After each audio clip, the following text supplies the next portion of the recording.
everyone! Today we're going to start putting the furring strips up for the walls. But first I want to show you what we've done since the last video. We finally got our water tanks and we made a few changes to our plumbing. We exchanged the pump for one that we feel is a little quieter. The other pump worked great, it worked fine, but it was just very noisy. And so we got this one and it works good too. We put on these quick release connectors. These are 5-gallon tanks for our fresh water. And you just push the button and when that one's empty, I can just switch it over. It's that simple. This is a 2.5-gallon gray water tank. I wanted to keep it light and just empty it more often. And it has the quick release connector on it as well. The spongy cord will of course hold everything in place. I've got to put a hook over here still. But I think it's going to work out really well.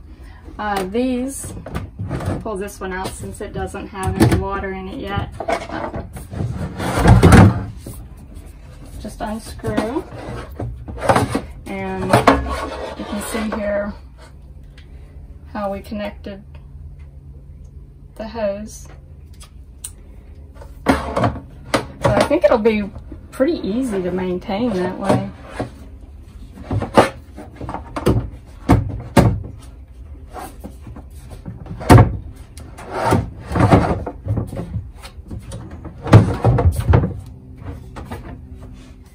So the other thing we did is we started laying in the loft flooring, and that's mostly finished. We still have to run some trim along this edge here. I know it's in shadow, so it's hard to see.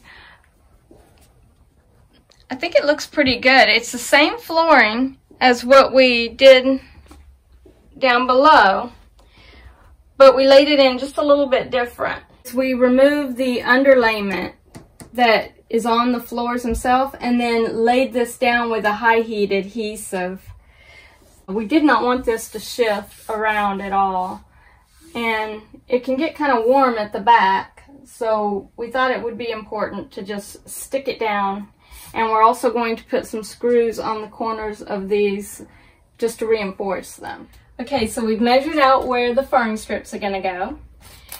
Down here at the bottom, we're going to be attaching with pocket hole screws.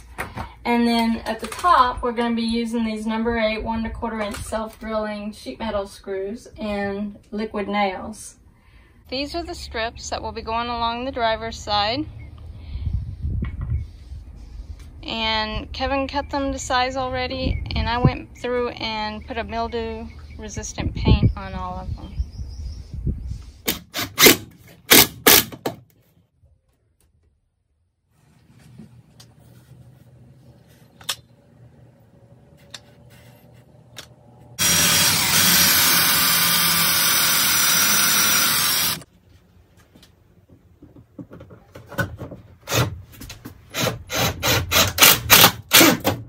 Alright, so we have all the furring strips done on this side.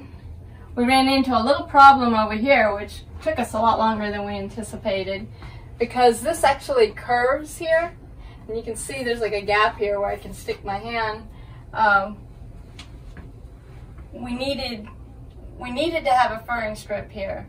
So what we did was attached it, cut it a little short, and then put a horizontal across here, and it's attached to this, so hopefully that'll give it the strength that it needs for the planking to come across and attach. Because if we didn't have this here, the planking would try to flare or something. We didn't want that to happen. And then up here will be cabinetry, so none of this will show. The boards are actually going to have to stop because this then flares this way. So it's a van. We'll work on this side tomorrow.